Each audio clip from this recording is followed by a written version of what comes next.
Okay, Kevin Tharp here. Today what we're going to do is we're going to take boiling water and we're going to, it's minus 15 degrees out right now in Menominee, Wisconsin. We're going to take boiling water, we're going to take it outside, we're going to throw it up in the air and watch it turn to snow. So it's fresh off the boil. We'll go right on outside here.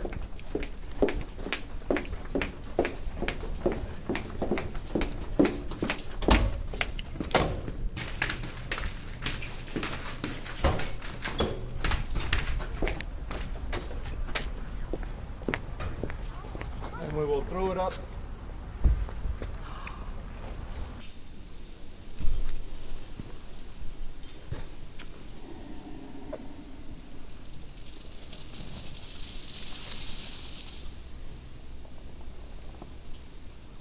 Oh my gosh.